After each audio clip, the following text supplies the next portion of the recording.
వద్దంటారా? చెప్పండి. వాళ్ళు అట్లాగే ఉండాలని మీరు కోరుకుంటున్నారా? వాళ్ళ జీవితాలు బాగుపడకూడదని అనుకుంటున్నారా? రాష్ట్ర ప్రభుత్వం ఏం చెప్తుంది అధ్యక్ష? ఆ పరివాహ ప్రాంతంలో ఉన్నటువంటి పేదవాళ్ళు గుడిసెలు ఏమైనా పోతా ఉంటే ఎంతమంది గుడిసెలు పోతా ఉన్నాయో అంతమందికి లెక్క కట్టి వాళ్ళకి పట్టా ఉన్నా లేకపోయినా అదే పరివాహ ప్రాంతంలో వాళ్ళకి అపార్ట్మెంట్స్ కట్టి అక్కడ ఆ అభివృద్ధిలో వాళ్ళ భాగస్వాములు చేస్తామని రాష్ట్ర ప్రభుత్వం ఘంటాపథంగా రాష్ట్ర ముఖ్యమంత్రి అనేక సందర్భాల్లో చెప్తే కూడా ఇంకా పేదవాళ్ళ నిస్సహాయతని అడ్డంగా పెట్టుకుని ఈ రాష్ట్ర ప్రభుత్వం మార్పుకి నాంది పలుకుతూ నగరానికి మణిహారంగా మార్చాలని మూసీ నదిని తయారు చేస్తూ ఉంటే ప్రతి దానికి అడ్డుపడి పేదల జీవితాల్లో మార్పు రావద్దు, వాళ్ళ జీవన స్థితిగతులు మార్చొద్దు. రాష్ట్ర ప్రభుత్వం ఇంకొక అడుగు కూడా ముందుకు వేసింది అధ్యక్ష. కేవలం వాళ్ళకి శుభ్రం చేసి ఇల్లు ఇవ్వటం కాదు, అక్కడ నివాసం ఉంటున్నటువంటి పేదవాళ్ళ కుటుంబాల్లో ఉన్నటువంటి మహిళలందరికీ వడ్డీ లేని రుణాలు ఇచ్చి వాళ్ళని వ్యాపారస్తులుగా మార్చాలని ఆలోచన చేస్తారు.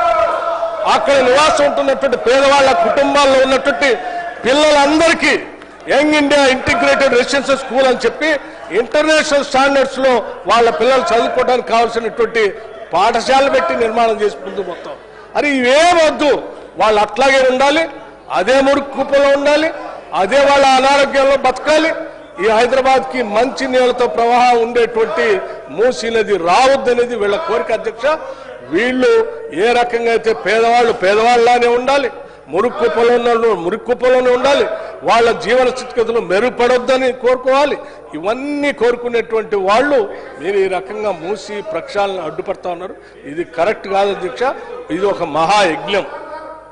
మహాయజ్ఞం.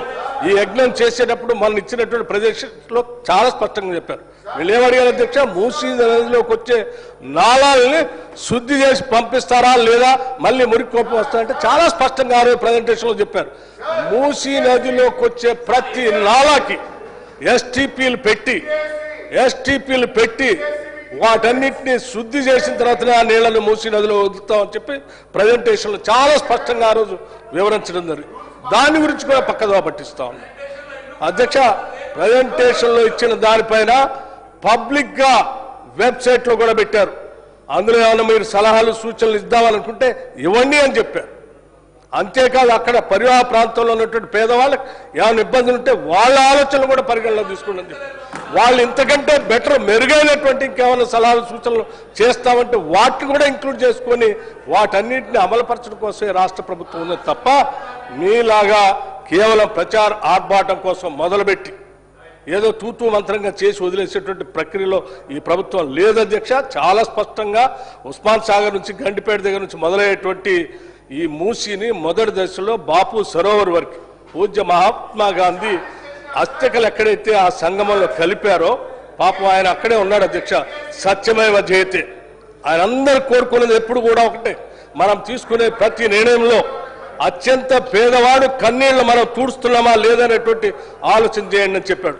అందుకే ఈరోజు మూసీ ప్రక్షాళన జరిగేటువంటి కార్యక్రమంలో భాగంగా బాపూజీ ఘాట్ని అక్కడ గాంధీ సరోవర్గా పేరు మార్చడం కాదు, ఆయన ఆలోచన చేసినట్టుగా అత్యంత పేదవాడు కన్నీళ్లు తూడుస్తూ వాళ్ళకి ఆ శుభ్రం చేసినటువంటి హైజీనిక్